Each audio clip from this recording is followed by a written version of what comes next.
Hi అండి, welcome to Telugu one news. నేను రూపానాదెళ్ళ.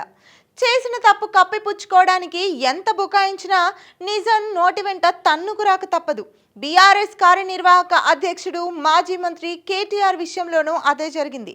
Phone tapping నిజమేనంటూ KTR తన నోటి వెంటే చెప్పేశారు. వెంటనే నాలుక కరుచుకొని ఏమో నాకు తెలీదు అంటూ సర్దుకున్నారు.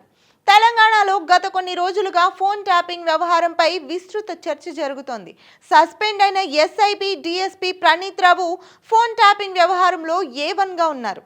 విచారణలో ఆయన వెల్లడించిన విషయాలు సంచలనం సృష్టిస్తున్నాయి. బీఆర్ఎస్ అగ్రనేతల ఆదేశాలతోనే తాను పలువురు రాజకీయ నాయకుల ఫోన్లు ట్యాప్ చేశానని ప్రణీత్ రావు విచారణలో వెల్లడించినట్లు సమాచారం. కేవలం రాజకీయ నాయకుల ఫోన్లే కాకుండా సినీ హీరోయిన్లు, బడా వ్యాపారవేత్తల ఫోన్లు కూడా ట్యాప్ చేశారని, దీన్నో దందాగా మార్చి వేల కోట్లు దండుకున్నారని కూడా ఆరోపణలు వెల్లువెత్తుతున్నాయి. కాగా ఇప్పటి వరకు ఫోన్ ట్యాపింగ్ వ్యవహారంపై బీఆర్ఎస్ నేతలెవరూ నోరెత్తలేదు. అయితే తాజాగా కేటీఆర్ మాత్రం ఫోన్ ట్యాపింగ్ నిజమేనంటూ ఒప్పుకున్నారు.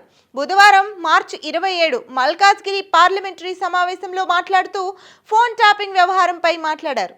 అవును, కొన్ని ఫోన్ కాల్స్ ట్యాప్ అయి ఉంటాయి అని అంగీకరించారు. అయితే వెంటనే సర్దుకొని ఆ విషయం తనకు తెలియదని చెప్పుకునే ప్రయత్నం చేశారు. అక్కడితో ఆగకుండా క్రిమినల్స్ ఫోన్లు ట్యాప్ చేస్తే మాత్రం తప్పేంటని ప్రశ్నించారు. అధికార కాంగ్రెస్ ఈ విషయాన్ని ఎంతో అంతర్జాతీయ కుంభకోణంగా చూపేందుకు ప్రయత్నిస్తోందని విమర్శించారు. అయినా క్రిమినల్స్ ఫోన్లు ట్యాప్ చేయడం పోలీసుల బాధ్యత కాదా అని ప్రశ్నించారు. అయితే కేటీఆర్ ఫోన్ ట్యాపింగ్ నిజమేనంటూ చేసిన వ్యాఖ్యలు సామాజిక మాధ్యమం వైరల్ అయ్యాయి. మొత్తం మీద ఫోన్ ట్యాపింగ్ జరిగిందని, దాని వెనుక బీఆర్ఎస్ హస్తం ఉందని కేటీఆర్ పరోక్షంగా అంగీకరించినట్లయిందని పరిశీలకులు చెబుతున్నారు.